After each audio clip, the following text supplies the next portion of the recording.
ഈശ്വരനെ കുറിച്ചുള്ള എൻ്റെ ഒരു കാഴ്ചപ്പാടാണ് ഞാൻ പറയുന്നത്. എൻ്റെ ഒരു കാഴ്ചപ്പാടാണ്.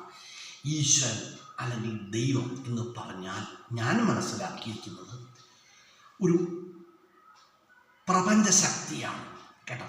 കല്ലിലും മുള്ളിലും പുല്ലിലും പുഴുവിലും അതുപോലെ തന്നെ അണ്ടകടാഹം മുഴുവൻ നിറഞ്ഞു നിൽക്കുന്ന ഒരു ശക്തി, അതാണ് ഈശ്വരൻ.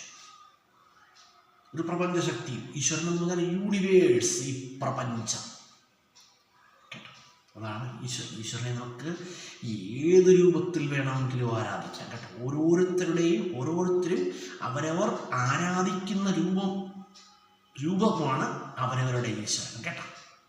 ഓരോരുത്തരും പല രൂപത്തിൽ ആരാധിക്കും ഈശ്വരനെ.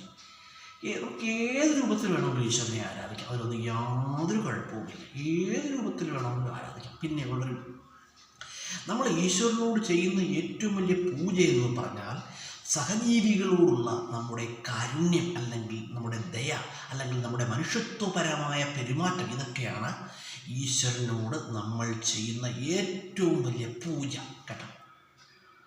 നമ്മളൊരു സഹജീവിയോട് കാരുണ്യം നമ്മൾ ചൊരിയുമ്പോൾ, നമ്മൾ സഹജീവിയോട് കാരുണ്യം ചെയ്യുമ്പോൾ ഈ സത്യപ്രപഞ്ചം നമ്മളിലേക്ക് എന്ത് ചെയ്യും? നന്മ വർഷിക്കുമെന്നാണ് കേട്ടോ.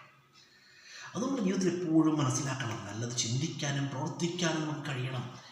നമ്മെ നശിപ്പിക്കാൻ ആർക്കേ കഴിയൂ? നമ്മളെ നശിപ്പിക്കാൻ ആർക്ക് കഴിയും? വേറൊരാൾക്ക് കഴിയുമോ? വേറൊരാൾക്ക് കഴിയുമെന്ന് പറഞ്ഞാൽ ഞാൻ വിശ്വസിക്കില്ല. നമ്മളെ നശിപ്പിക്കാൻ കഴിയുന്നത് നമ്മളിലെ നെഗറ്റീവ് ചിന്തകൾക്ക് മാത്രമാണ്. അതുകൊണ്ട് നമ്മൾ നെഗറ്റീവ് ചിന്തകളെ ഒഴിവാക്കി നന്മയെ നമ്മുടെ ഹൃദയത്തിലെടുത്ത് വെക്കുക.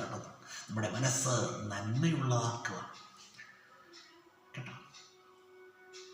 നന്മയുള്ള ഹൃദയം നമുക്കുണ്ടെങ്കിൽ നമുക്ക് ജീവിതത്തിൽ പേടിക്കേണ്ട ആവശ്യമേ ഇല്ലെന്നാണ് കേട്ടോ. നന്മയുള്ള ഒരാളിനെ ഈ പ്രപഞ്ചത്തിൽ ഒരു ശക്തിക്കും എന്ത് ചെയ്യാൻ കഴിയില്ല, തോൽപ്പിക്കാൻ കഴിയില്ല.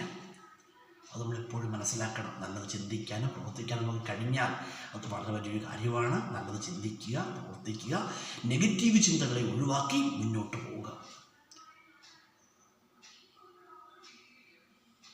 ഈശ്വരൻ എന്ന് പറഞ്ഞാൽ ആരാണ്? ഞാൻ എപ്പോഴും ആരാണ്?